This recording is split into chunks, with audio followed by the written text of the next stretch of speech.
আর সামনেই লোকসভা ভোট, তার আগে বঙ্গে নরেন্দ্র মোদী দুদিনের রাজ্য সফরে প্রধানমন্ত্রী নরেন্দ্র মোদী তিনি আজ আসছেন।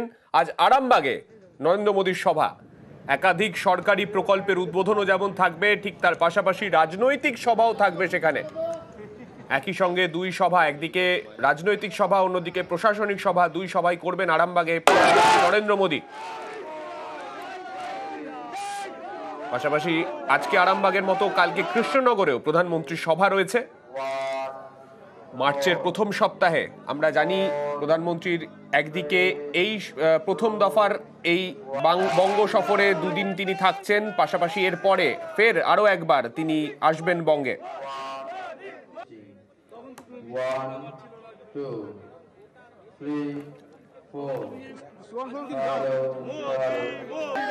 আমাদের সঙ্গে রয়েছেন আমাদের দুই প্রতিনিধি ভেঙ্কটেশ্বর এবং অভিজিৎ। আমরা দুজনের কাছেই যাব। প্রথমে একটু অভিজিতের কাছে যাব, অভিজিতের থেকে জানতে চাইবো, অভিজিৎ, এই যে দুদিনের সফর যেটাতে আজকে প্রধানমন্ত্রী আসছেন এবং একাধিক কর্মসূচি তার আজকে রয়েছে, তার আজকে সফর সূচিটা প্রথমে তোমার থেকে জানতে চাইবো।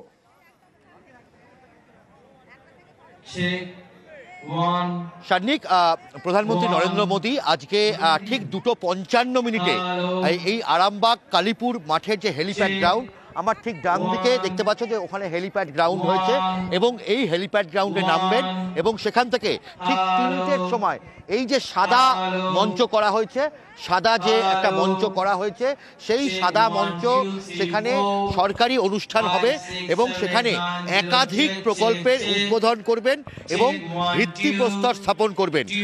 মূলত কি কি আজ এবং আগামীকাল কৃষ্ণনগরে যে তিনি সরকারি অনুষ্ঠান করবেন, দুটি অনুষ্ঠানেই মোট 22,000 কোটি টাকার প্রকল্পের তিনি উদ্বোধন করবেন। আজ মূলত ডানকুনি ভট্টনগর বাল্টিকুড়ি ডাবল লাইন যে তার উদ্বোধন করা হবে এবং খড়গপুরে ইন্ডিয়ান অয়েলের এলপিজি বটলিং প্ল্যান্ট তার উদ্বোধন করা হবে। ইন্ডিয়ান অয়েলের 518 কিলোমিটার দীর্ঘ হলদিয়া বারাউনি জুড়ে ক্রুড অয়েল পাইপ লাইনের আজকে উদ্বোধন করবেন প্রধানমন্ত্রী নরেন্দ্র মোদী। এছাড়া ঝাড়গ্রাম সালগাঝুরি থার্ড লাইনের উদ্বোধন করা হবে বা প্রধানমন্ত্রী নরেন্দ্র মোদীর হাত ধরে।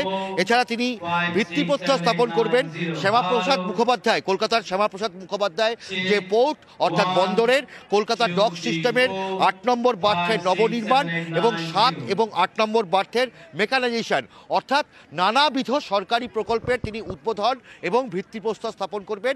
বলা যেতে পারে লোকসভা ভোটের আগে আজকে যেভাবে এই বাংলার ওপর থেকে সামনে রেখে এই বিভিন্ন প্রকল্পের উদ্বোধন, সেখানে যেমন রেল রয়েছে তেমনভাবেই তৈল প্রকল্প রয়েছে, তেমনভাবেই আগামীকাল কৃষ্ণনগরেও তিনি বেশ কিছু প্রকল্পের উদ্বোধন করবেন এবং বাংলার মানুষকে কেন্দ্রীয় সরকার যে বিভিন্ন প্রকল্পের সুযোগ সুবিধা দিতে চলেছে সেই বক্তব্যই তিনি তুলে ধরবেন এবং এইখান থেকে এই সরকারি প্রকল্পের উদ্বোধন এবং ভিত্তিপ্রস্তর অনুষ্ঠানের মাধ্যমে তিনি বুঝিয়ে দেবেন যে তিনি রাজনৈতিক এবং প্রশাসনিকভাবে সম্পূর্ণ দুটি আলাদা মেরুর মানুষ।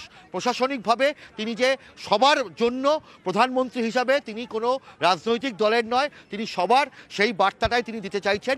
তবে এই মঞ্চ থেকেই সরকারি অনুষ্ঠানের ঠিক পেছনেই করা হয়েছে রাজনৈতিক মঞ্চ এবং সেখান থেকেই আজকে দুপুর 3টের সময় তিনি সরকারি অনুষ্ঠানে যোগ দেবেন। 3টে থেকে 3:25 এবং তারপরেই 3:30 তিনি চলে আসবেন রাজনৈতিক যে অনুষ্ঠান, অর্থাৎ ভারতীয় জনতা পার্টি বিজেপির যে বিজয় সংকল্প সম্মেলন, সেই বিজয় সংকল্প সমাবেশে তিনি বক্তব্য রাখবেন ঠিক 3:30 পর থেকে। বেশ অভিজিৎ, তুমি আমাদের সঙ্গে থাকো, আমি চলে যাব একটু ভেঙ্কটেশ্বরের কাছে। ভেঙ্কটেশ্বর, অভিজিৎ যেমনটা বলছিল, বিভিন্ন কর্মসূচি, বিভিন্ন প্রকল্পের উদ্বোধন এই লোকসভা ভোটের ঠিক আগেই প্রধানমন্ত্রীর এ রাজ্যে আসা এবং এইবারেই তিনি 2 দফায়, মার্চের প্রথম সপ্তাহে তিনি 2 দফায় আসছেন বাংলায়।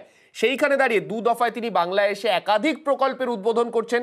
সেই জায়গায় লোকসভা ভোটকে সামনে রেখে কোথাও কি এইটাই ভারতীয় জনতা পার্টির কাছে একটা বড় পলিটিক্যাল স্টান্স হতে যাচ্ছে এই মুহূর্তে?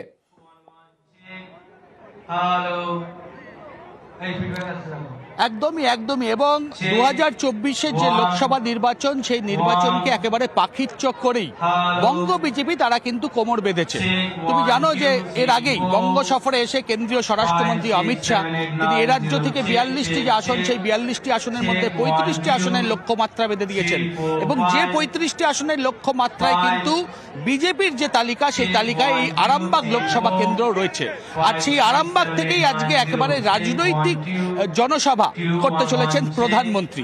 সেই জায়গায় দাঁড়িয়ে একেবারে যথেষ্ট গুরুত্বপূর্ণ রয়েছে এই লোকসভা কেন্দ্রটি। কারণ তুমি জানো যে গত যে লোকসভা নির্বাচন, সেই লোকসভা নির্বাচনে বিজেপি এই আরামবাগ লোকসভা কেন্দ্র থেকে জিততে না পারলেও সামান্য কিছু ব্যবধানে তৃণমূল কংগ্রেস প্রার্থী তিনি জয়ী হয়েছিলেন। ফলে সেই জায়গায় দাঁড়িয়ে আরামবাগকে একেবারে টার্গেট করে রাজ্য বিজেপি তারা কিন্তু লোকসভা ভোটের যে প্রচার, সেই প্রচার কিন্তু আজকে প্রধানমন্ত্রীকে সামনে রেখেই শুরু করে দিতে চাইছেন।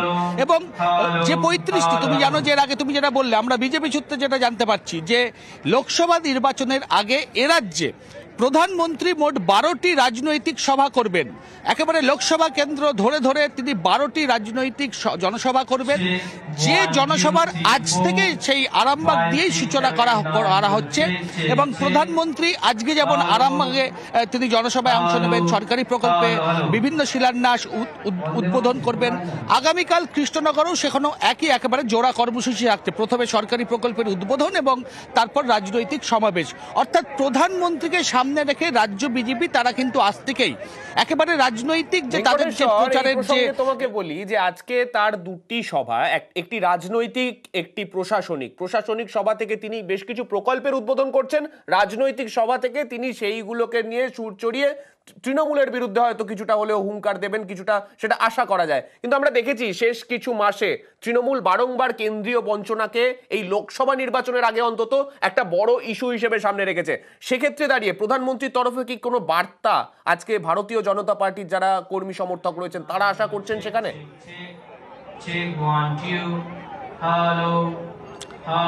একদমই আমরা যদি দেখো, তুমি যেটা বললে যে সাম্প্রতিককালে রাজ্য বিজেপি নেতৃত্ব তারা কিন্তু একদিকে যেমন বিভিন্ন সরকারি এবং শাসক দলের বিভিন্ন দুর্নীতির অভিযোগে তারা সরব হয়েছেন, কেন্দ্র বঞ্চনা করছে, রাজ্যকে বঞ্চনা করছে সেই অভিযোগে সুর চড়িয়েছেন। এবং আমরা মুখ্যমন্ত্রী মমতা বন্দ্যোপাধ্যায়কেও কেন্দ্রীয় বঞ্চনা নিয়ে সরব হতে দেখেছি।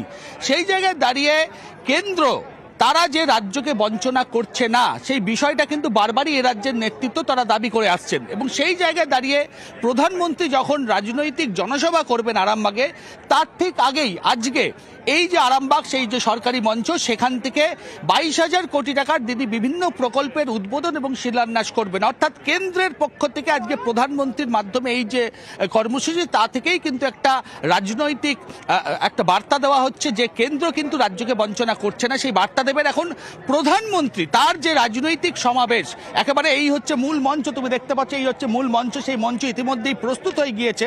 সেই মঞ্চেই একেবারে 3:45 প্রধানমন্ত্রী আসবেন এবং তিনি মূলত বক্তব্য রাখেন। এখন প্রধানমন্ত্রী একেবারে তার বাংলা থেকে এই যে আরামবাগের এই রাজনৈতিক মঞ্চ থেকে তার যে বক্তব্য, সেই বক্তব্যে কি বার্তা দেন, কেন্দ্রের বিরুদ্ধে যে বারবারই শাসক দল সুর চড়ায় সেই ব্যাপারে কোনো বক্তব্য রাখেন কিনা তার উত্তর দেবে সময়। তবে রাজনৈতিক মহল যেটা মনে করছে যে প্রধানমন্ত্রী কিন্তু একদিকে যেমন দলীয় কর্মী সমর্থকদের বার্তা দেবেন, পাশাপাশি কেন্দ্র যে রাজ্যকে বঞ্চনা করছে না সেই বিষয়টাই কিন্তু আজকের এই মঞ্চ থেকে প্রধানমন্ত্রী তুলে ধরবেন, এমনটাই কিন্তু মনে করছে রাজনৈতিক পর্যবেক্ষকদের একাংশ। বেশ, ধন্যবাদ ভেঙ্কটেশ্বর। আর এই লোকসভা ভোটের আগে মোদির বঙ্গ সফর, সেই বঙ্গ সফরকে কটাক্ষ তৃণমূলের তরফে।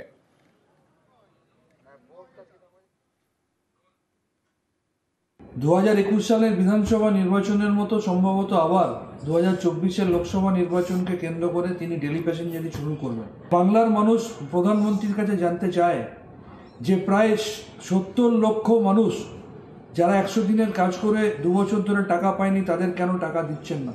11,36,000 মানুষ যাদের বাড়ির টাকা পাওয়ার কথা, কেন তাদের টাকা দিচ্ছেন না? তাই বাংলা বিদ্বেষী ভারতীয় জনতা পার্টি এবং তার সর্বাধিনায়ক পাবলিসিটি মাস্টার প্রাইম মিনিস্টার তাকে 2021 সালেও দুয়াতে দুটো লাড্ডু ধরিয়ে বাংলার মানুষ ফেরত পাঠিয়েছে। 2024 সালেও তার কোনো অন্যথা হবে না। আমাদের সঙ্গে রয়েছেন বিজেপির মুখপাত্র শ্রমিক ভট্টাচার্য। শ্রমিক বাবু, শান্তনু সেন তিনি কটাক্ষ করছেন প্রধানমন্ত্রীর এই সফরকে।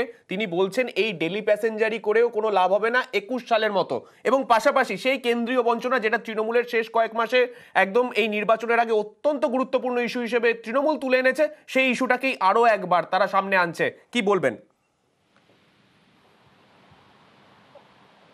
দেখুন, তৃণমূল কংগ্রেসের ইস্যু, তৃণমূল কংগ্রেসের বক্তব্য, তৃণমূল কংগ্রেসের তির্যক মন্তব্য, এসব কি আর জনমনে কোথাও কোনো দাগ কাটছে? সকাল থেকে তো সংবাদ মাধ্যম দেখাচ্ছে যে কুণাল ঘোষ একজন নেতা সম্পর্কে বলেছেন আজকের থেকে তিনি তার দলীয় পরিচয়কে মুছে ফেলেছেন, যে আবার সাংবাদিকতায় ফিরছেন, সমাজকর্মী হিসেবে পরিচয় দিচ্ছেন। তো এগুলো চলছে তৃণমূলে। এখন কে কত কদর্যভাবে বিজেপিকে আক্রমণ করতে পারে, কে কতভাবে প্রধানমন্ত্রীর অবমাননা করতে পারে, তার প্রতিযোগিতা তৃণমূল কংগ্রেসে। এটা বাংলার মানুষকে এ ধরনের ভাষা সন্ত্রাস আর কিছুদিন এর জন্য সহ্য করতে হবে। এ ডেলি প্যাসেঞ্জার, কোন অফিসে ডেলি প্যাসেঞ্জার যাবেন না পার্মানেন্ট গিয়ে কোথাও থেকে যাবেন বেশ কয়েক বছরের জন্য, এগুলো তো সব সময়ের অপেক্ষা। দেখতে থাকুন। বেশ, ধন্যবাদ শ্রমিকবাবু। আমরা আজকে নজর রাখবো অবশ্যই প্রধানমন্ত্রী নরেন্দ্র মোদীর আজকের বঙ্গ সফর, প্রথম দফার বঙ্গ সফর, যাতে আজকে আরামবাগে তার একদিকে প্রশাসনিক সভা রয়েছে, তার পাশাপাশি রাজনৈতিক সভাও রয়েছে আরামবাগে, পাশাপাশি দুটি মঞ্চ প্রস্তুত রয়েছে। আজ বিকেলে সেখানে প্রধানমন্ত্রীর বক্তব্য শুনতে রাজনৈতিকভাবে যারা এই লোকসভা নির্বাচনের আগে বিজেপির কর্মকাণ্ডে নজর রাখছেন, যারা বিজেপির কর্মী সমর্থক রয়েছেন, তারা প্রত্যেকে আজকে নজর রাখবেন সেই দিকে।